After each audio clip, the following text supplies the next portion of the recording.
They were just a young couple in love, two college students with a bright future ahead of them. 20-year-old Mary Petrie was known for her warm, bubbly personality. Described as self-confident and intelligent, Mary often found herself on the dean's list at her university. Her friends admired her determination, charm, and academic achievements. Her boyfriend, 22-year-old Bill Sproul, was a quiet, mild-mannered intellectual with a sharp sense of humor. Those who knew him couldn't help but smile when they remembered his witty remarks and gentle demeanor. Mary and Bill shared more than just a deep love for each other. They were also both devout Catholics, a foundation that guided much of their lives and decisions. Additionally, they shared a passion for the French language and culture. Both students had majored in French and were fortunate enough to study abroad in France on scholarships. Immersing themselves in the language and customs of a country they both adored, they envisioned a future where France would become their permanent home. The couple had their entire lives planned out. They would finish their degrees in education, get married, and spend a few years teaching in the United States before returning to France to live the rest of their lives together. But all of their dreams and plans came to a tragic end on February 27, 1970, when Mary and Bill fell victim to one of the most gruesome murders Columbus, Ohio, had ever seen. Mary was attending Mount St. Joseph University in Cincinnati, while Bill was a student at Ohio State University in Columbus. Despite the distance, the couple made an effort to see each other regularly. On alternating weekends, they would commute between the two cities to spend time together. It was a routine they had grown accustomed to, but neither of them could have foreseen that their plans for the weekend of February 27th would end in horror. That weekend, Bill had called Mary to explain that he wouldn't be able to visit Cincinnati. He had an important paper to type up for a class on the following Monday. Determined to see her boyfriend, Mary made a last-minute decision to catch a ride to Columbus with 3 other students from her university. Among them was her friend Terry Ryan, who later recounted the events leading up to the murders. Terry and Mary were dropped off at a Holiday Inn in Grove City, just outside of Columbus. Terry's father had agreed to pick her up from the inn between 4:30 and 5 p.m., and Mary mentioned that Bill would be coming to get her. As the 2 girls waited in the lobby, Terry got the impression that Mary planned to stay at Bill's apartment once she arrived in Columbus. However, we now know that wasn't entirely accurate. When Terry's father arrived, he expressed concern about leaving Mary alone at the inn. He offered to drive her to Columbus or let her wait at their home until Bill came to pick her up. Either option would have been safer, but Mary politely refused. She assured them that Bill was on his way and that she would be fine. As soon as Terry and her father left, Mary placed a call to Bill's apartment. Bill's roommate, Tom McCann, answered and handed the phone to Bill. The couple had a brief conversation, after which Bill told Tom that Mary was taking a taxi to the apartment. Tom, wanting to give the couple privacy, left the apartment at 6 p.m. That was the last time he saw Bill alive. At 6:30 p.m., Mary arrived at Bill's apartment, located at 1782 West 8th Avenue in Columbus. The neighborhood wasn't safe. Reports of muggings, assaults, and even murders had been rising in the area. There had been at least 4 murders near campus in the 2 years prior, along with numerous sexual assaults. Despite this, Ohio State University took no responsibility for the safety of its students, especially when crimes occurred off campus. The taxi driver who dropped Mary off later told authorities that he watched her carry a small suitcase inside the apartment building. He didn't notice anyone suspicious in the area and continued on his route, picking up other fares throughout the evening. He was the last known person to see Mary alive. The apartment house consisted of 4 separate units with individual entrances.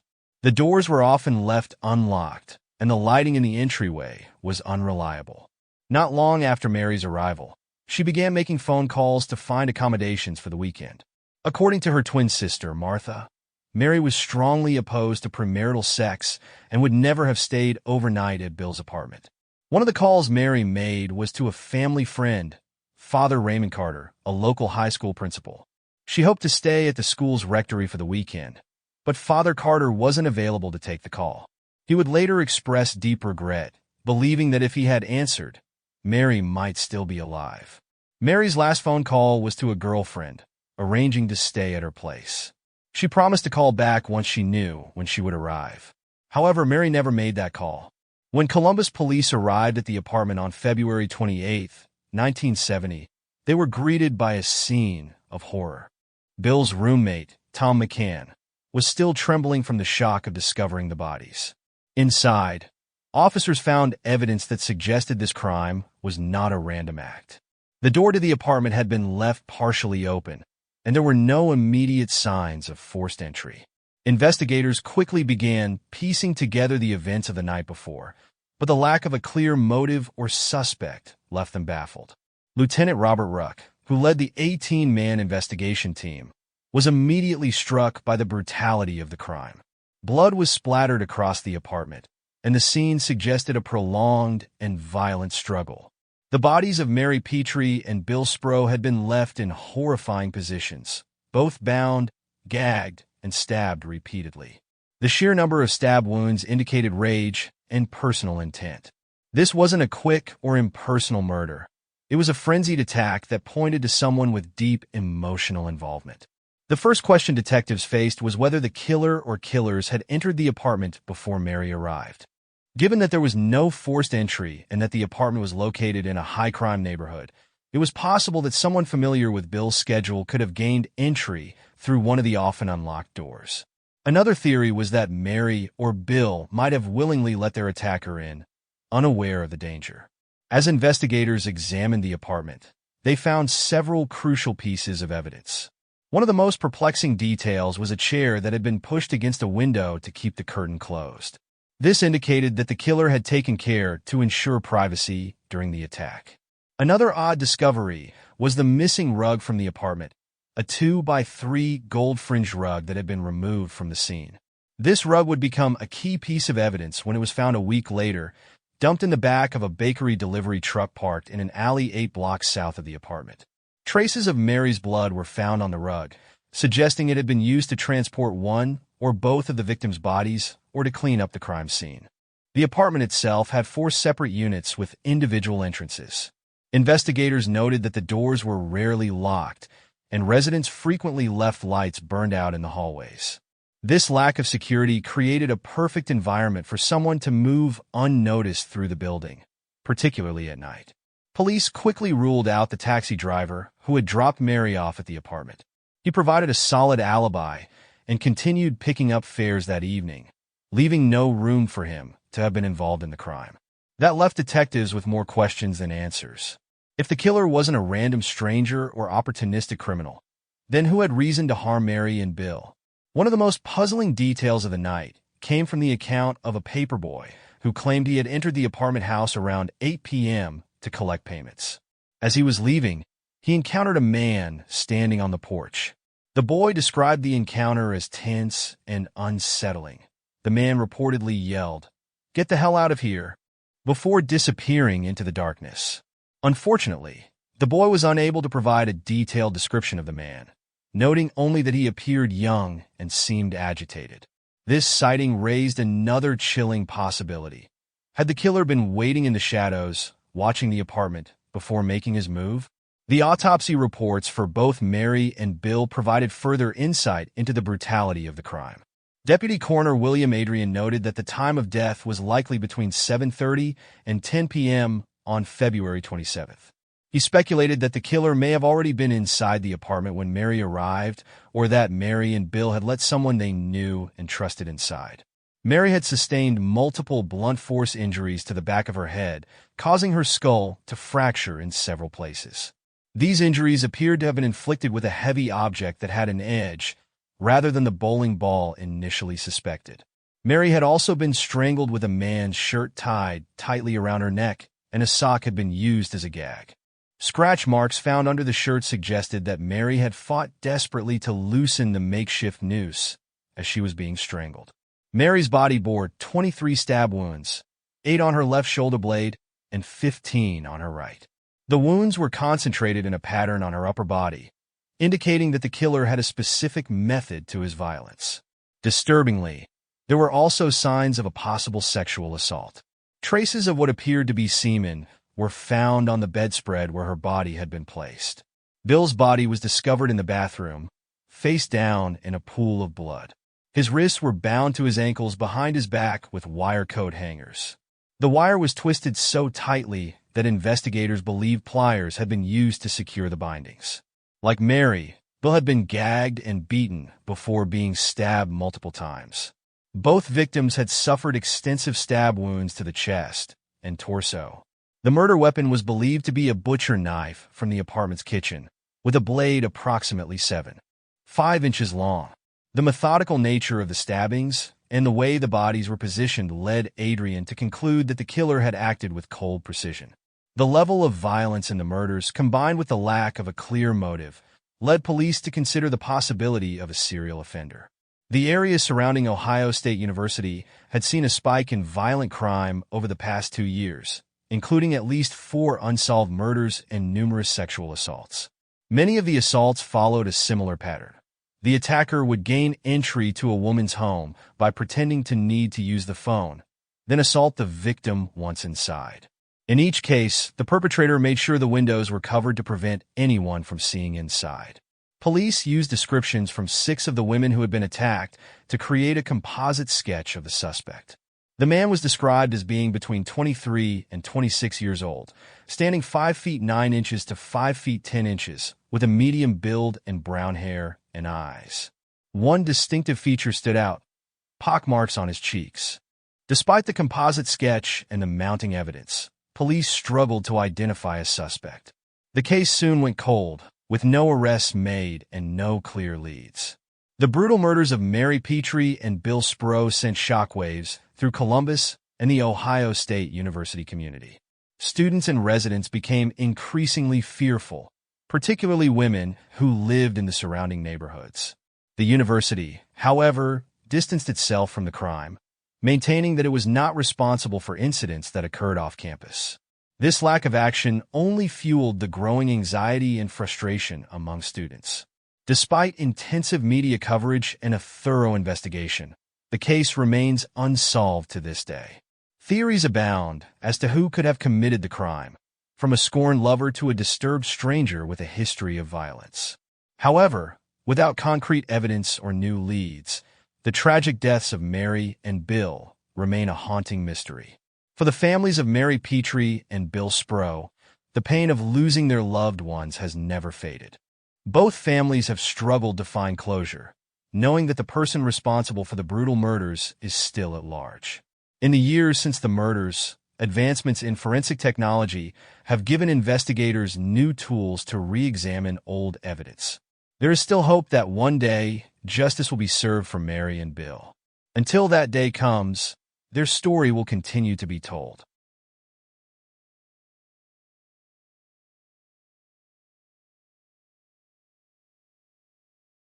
On Tuesday, June 4, 2019, longtime friends Kate Brown and Carnell Sledge met at a spot along the Rocky River in the Cleveland Metroparks on the west side of Cleveland, Ohio.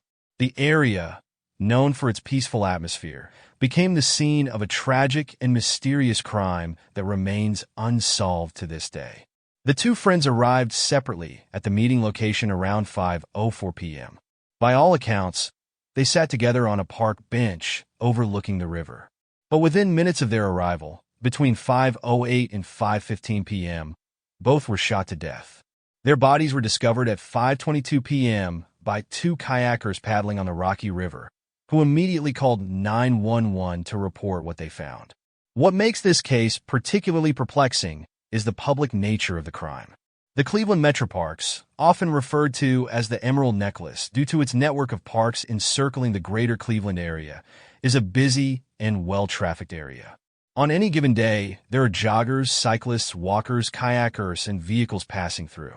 Yet, no one reported hearing gunshots or seeing anything unusual at the time of the murders. Kate Brown was 33 years old, while Carnell Sledge was 40.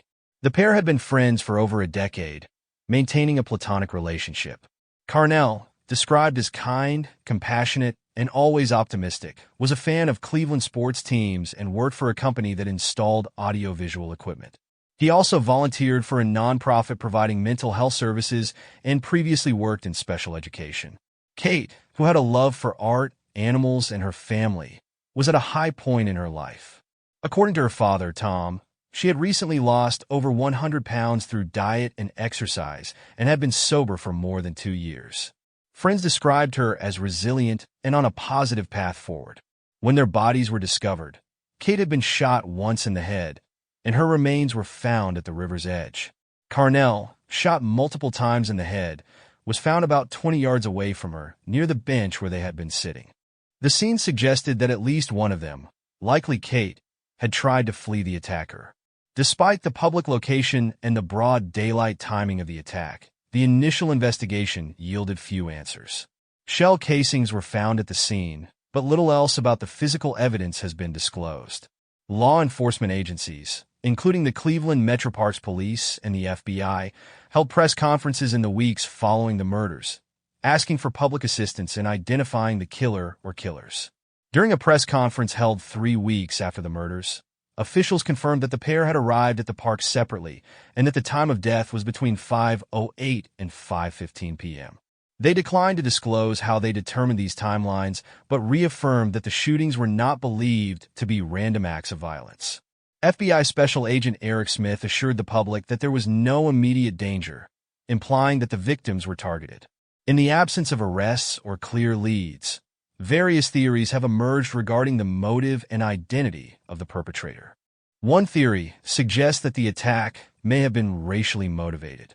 Kate was white, and Carnell was black, leading some to speculate that an unknown assailant targeted them based on the assumption they were in an interracial relationship. However, this theory seems less plausible given the short time frame between their arrival and the attack. Another theory is that the murders were the result of a personal vendetta, possibly a rejected lover seeking revenge. Given the rapid nature of the crime, it's possible that the perpetrator followed one or both of the victims to the park. There's also the unsettling possibility that the crime was a random act committed by a thrill-seeking killer. The boldness of the attack, in broad daylight and in a public park, suggests a level of confidence or recklessness. In 2021, a local news station, Fox 8 Cleveland, received an anonymous letter claiming that the shooter was a woman. The letter included a detailed description of the suspect's clothing.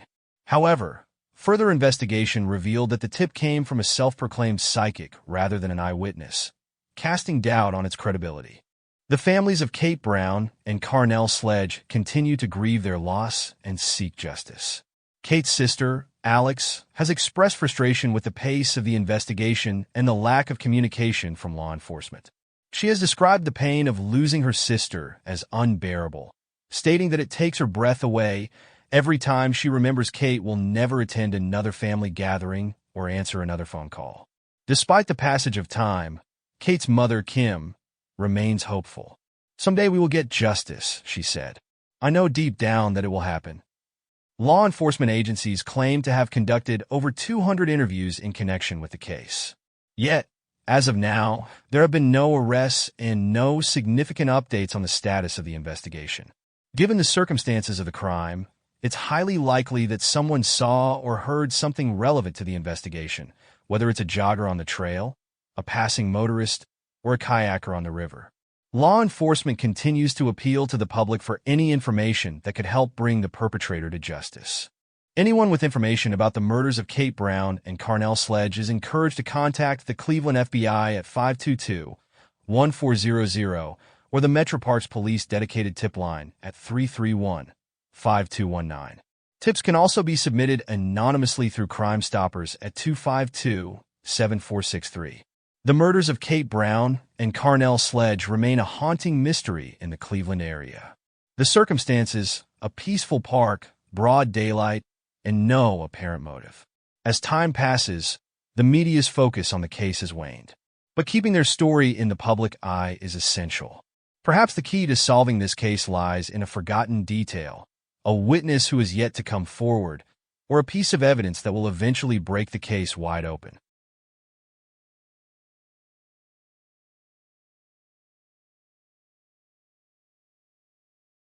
Sarah Wallace, a warm, kind-hearted, and outgoing 20-year-old, was known for her vibrant personality and the lasting impression she left on everyone she met. Living independently, She worked 2 jobs and harbored a deep passion for becoming a nurse, specifically to assist hospice patients in their final moments. She shared a close and loving relationship with her sister-in-law, Betsy, whom she had met when she was just 11. Family was incredibly important to Sarah, and despite her busy life, she always found time for the people she loved, especially her nieces and nephews who adored her. A few days before her tragic death, Sarah attended her grandmother's annual 4th of July party, a holiday she cherished. However, her family began to notice something was off. Sarah had chosen to wear a long-sleeved t-shirt, which raised concerns that she might be hiding bruises or signs of self-harm. Sarah had struggled with depression and had been diagnosed with bipolar disorder, for which she had sought treatment in the past. On the evening of July 5, 2006, Sarah worked a shift at CVS, where she was employed as a pharmacist. After clocking out, she made her way to her second job at the local ball field, where she spent time with her brother, Andrew, and father, Danny. By 11 p.m., Sarah had planned to meet her boyfriend, Leonard Messer, for drinks at a nearby bar. The two got into an argument, exacerbated by Leonard's heavy drinking throughout the day, and they ended up sitting at opposite ends of the bar. Later, Sarah and Leonard parted ways, leaving the bar separately. In the early morning hours of July 6th, Sarah made a quick stop at CVS to buy cigarettes before heading home. It was around 1:15 a.m. when a neighbor heard a loud noise, followed by the entire apartment building shaking. Sarah had been shot in the neck and was found in her apartment with a gunshot wound to her neck. At the time, Leonard Messer was in the apartment with her. Messer left the scene and went to his parents' home, where his mother, Jean Messer, called 911 and reported, "My son shot his girlfriend." When questioned by police, Messer claimed that Sarah was upset and emotional, wanting to hurt herself, and that the gun went off during a heated exchange. However, investigators noted that Sarah was found slumped over with the gun in her lap, and the positioning of the weapon did not appear consistent with a self-inflicted wound. Based on the circumstances and the position of the gun, law enforcement believed it was unlikely that Sarah had shot herself. Betsy, Sarah's sister-in-law, first became aware of the tragedy when she noticed a commotion outside Sarah's apartment complex. Immediately, she called friends and family to inquire about Sarah's whereabouts, but she could not reach her. Other family members arrived at the scene and spoke with officers, trying to gather more information. 1 month later, while Sarah's father, Danny Wallace, was working at Grosbeck Tavern, a patron named Jackie Lang approached him with an unsettling piece of information. Lang told Danny that her friend, Kimberly Bohash Abney, had been with Leonard Messer shortly after Sarah's death. Bohash Abney, who had an on-again, off-again relationship with Messer, claimed that Messer had confessed to her that he had killed Sarah. Following this revelation, Bohash Abney asked Messer to leave her home. Despite this disturbing confession, the case remained relatively cold for the next decade, with few updates. However, in 2016, Messer was finally brought before a grand jury as the primary person of interest in Sarah's death.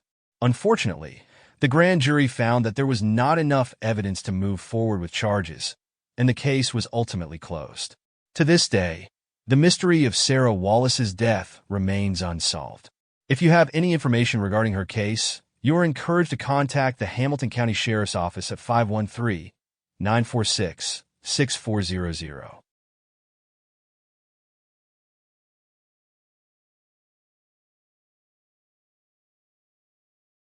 Lori Lynn Boffman was a loving and kind mother of 3, a woman known for her caring nature and the deep involvement she had in the lives of her children, even as they grew older and became more independent. Her story took a tragic turn in the summer of 2006, beginning on August 4th, when Lori won $1,000 from the Ohio lottery. She was overjoyed by the win, eager to share her newfound fortune with her family in the days that followed. Early the next morning, on August 5th, Lori visited a local grocery store at around 4 a.m. with an unidentified male companion. She placed an order for $500 worth of groceries, which she planned to take to a family party the next day. The gathering was meant to celebrate the visit of one of her children, who was away at college at the time. The following day, August 6th, started with excitement for Lori as she prepared for the long-awaited family celebration at a local park in Youngstown, Ohio. However, things took an unexpected turn. According to Lori's family, she began acting strangely and erratically during the day, which they attributed to a new medication she had recently started taking. Around 6:30 p.m. that evening, Lori left the party with an unnamed friend. Some reports suggested that Lori had planned to drop the friend off at her home, bring some leftovers, and then go back to change clothes before returning to the party. But the evening didn't unfold as planned. As Lori drove with her friend, her driving became increasingly erratic. Concerned for their safety, the friend asked Lori to pull over so she could walk the rest of the way home. Lori agreed, and this would be the last time Lori was officially seen.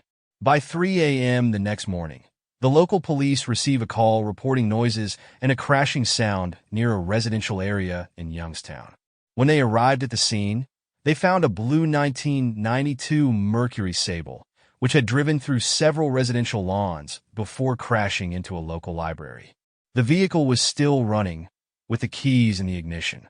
Inside the car, police discovered several personal items belonging to Lori, including her glasses, a keychain with 9 keys, and important documents. Lori was reported missing 2 days later, on August 7, 2006, by her niece to the Liberty Township Police Department.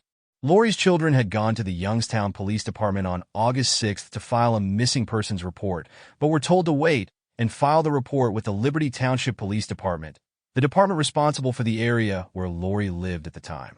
Since then, there have been no significant updates in the case. Police have not identified any suspects or persons of interest, but believe that foul play may have been involved in Lori's disappearance.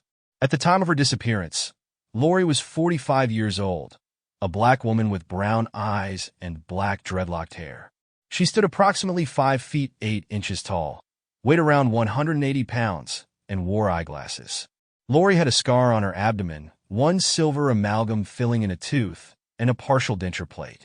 She had also recently been prescribed new diabetes medications, which could have contributed to her erratic behavior in the days leading up to her disappearance. Today, Lori would be 60 years old, and her family continues to search for answers. If you have any information about the circumstances surrounding Lori's disappearance, please contact the Liberty Township Police Department at 759-1315, the FBI at 1-800-CALL, FBI 225-5324, or submit a tip through their online form. Lori and Boffman's family remains hopeful that, one day, the truth will come to light.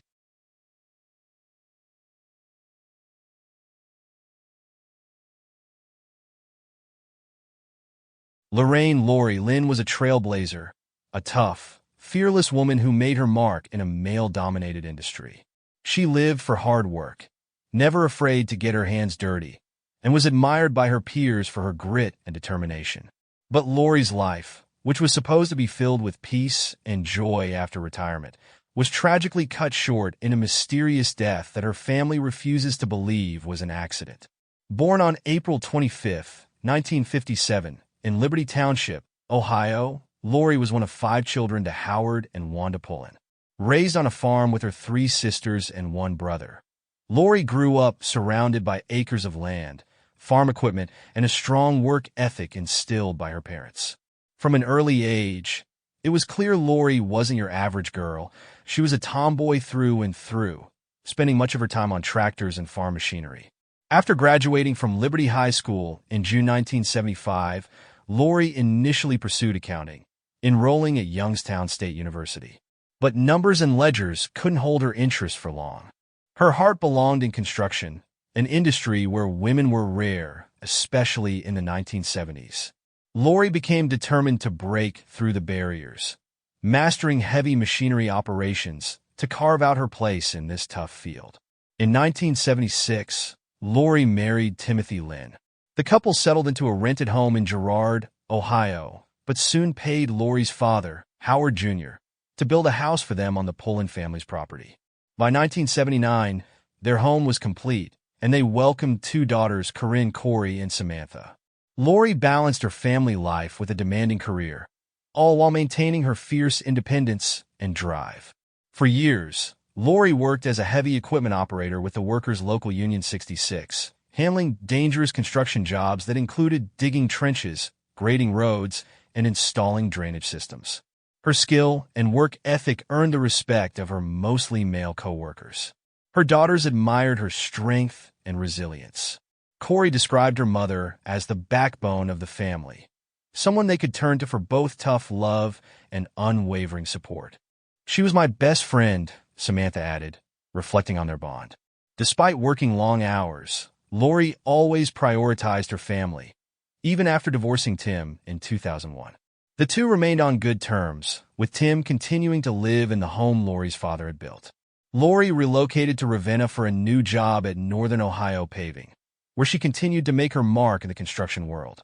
Lori eventually found love again with Mark Schoonover, a fellow construction worker she met through her job at Shelley & Sands. The two became engaged, and Lori proudly showed off her engagement ring, excited for her future. After years of hard work, she was ready to enjoy her retirement with the people she loved most. But Lori never got that chance. Just a year into her retirement, Lori was found dead on her family's property under suspicious circumstances that authorities initially ruled as a farm accident. Her family immediately knew something wasn't right. Lori was too experienced with heavy machinery to make a fatal mistake. Their suspicions turned to Lori's brother, Howard Pullen III, known to everyone as Chip. The tension between Lori and Chip had been building for years, particularly after their father's death in 2016. When Howard Jr. passed away, he left behind rental properties and parcels of land that were managed by his wife, Wanda. However, the Pullen sisters believed Chip had been stealing money from the family for years, using it to fund his own projects while neglecting to deposit rent payments into their mother's account. Lori wasn't about to let Chip get away with it. She took charge of the family's finances, determined to keep their assets secure and hold her brother accountable. In April 2017, Lori and her mother Wanda signed an agreement with Geisler Realty to manage the Pullen properties, cutting Chip out of the family business entirely. Chip was furious. He began calling the realty company and making threats, demanding money from property sales that he believed was rightfully his. The family soon realized that Chip wasn't just angry, he was escalating his behavior. And then, just 4 months later, Lori was dead. On August 15, 2017, Lori's body was discovered on the Pullen family property in Liberty Township, Ohio. She was lying near a piece of farm equipment, a skid loader with the bucket raised. At first glance, it appeared to be a tragic accident. The initial report suggested that Lori had been using the skid loader to move dirt, and the machine's bucket had crushed her when it suddenly lowered. But her family wasn't buying it. Lori had been around heavy machinery her entire life. She knew how to handle it, and she was meticulous about safety. The idea that she would make such a careless mistake seemed impossible to those who knew her best. From the very beginning, Lori's daughters suspected foul play, and they had a prime suspect in mind: Chip Pullen. The circumstances of Lori's death were bizarre. Investigators noted that Lori was found wearing sandals, not the work boots she always wore when operating equipment. There was also no evidence that the skid loader's hydraulic system had failed, meaning it shouldn't have suddenly dropped. Even more suspicious, Lori's phone and wallet were missing from the scene. Adding to the mystery was the fact that Chip was the only person home at the time of Lori's death. According to his account, he had been cutting the grass on the property when he noticed Lori lying on the ground. He claimed he tried to revive her and then called 911. But Lori's daughters found his behavior suspicious. When they arrived at the scene, Chip was already there, pacing back and forth, seemingly nervous. And in the days following Lori's death, Chip's actions became even more questionable. Just days after Lori's death, Chip began pressuring their mother, Wanda, to hand over control of the family's finances. He wanted access to the properties and bank accounts, but Wanda and Lori's daughters refused to let him take control. Wanda confided in her granddaughters that she feared Chip. She believed he was capable of hurting someone to get what he wanted. Despite her fears, she remained steadfast in her decision to keep Chip away from the family's assets. The situation escalated when Wanda received a court summons. Chip had filed a lawsuit against her and Lori's estate, claiming he was entitled to a share of the family's property. The lawsuit shocked the family, but it didn't deter them from continuing their own investigation into Lori's death. Determined to prove that Lori's death wasn't an accident, Corey and Samantha began digging into their uncle's past. What they uncovered painted a disturbing picture of a man desperate for money and willing to do whatever it took to get it. They found out that Chip had a long history of financial problems. He had been sued multiple times for unpaid debts and was known to make shady business deals. His reputation in the community was less than stellar, and many people viewed him as untrustworthy. But the most alarming discovery came when they learned that Chip had taken out a life insurance policy on Lori without her knowledge. The policy was worth a significant sum, and Chip stood to benefit financially from her death. This revelation was a turning point for the family. It was no longer just about proving Lori's death was a murder. It was about stopping Chip from profiting off her life. Despite the family's suspicions, local authorities were hesitant to reopen Lori's case. They maintained that there was no concrete evidence of foul play and that her death was likely a tragic accident. Frustrated with the lack of progress, Corey and Samantha took matters into their own hands.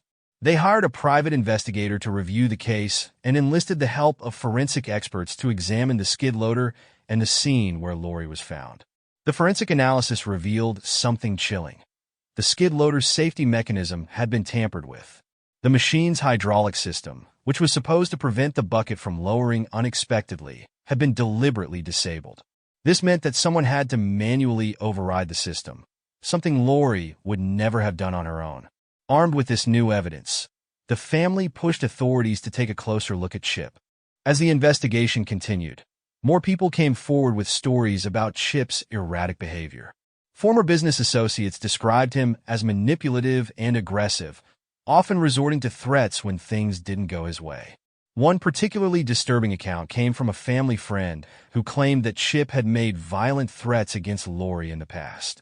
He allegedly told the friend that he was angry about being cut out of the family's finances and that he would make them pay.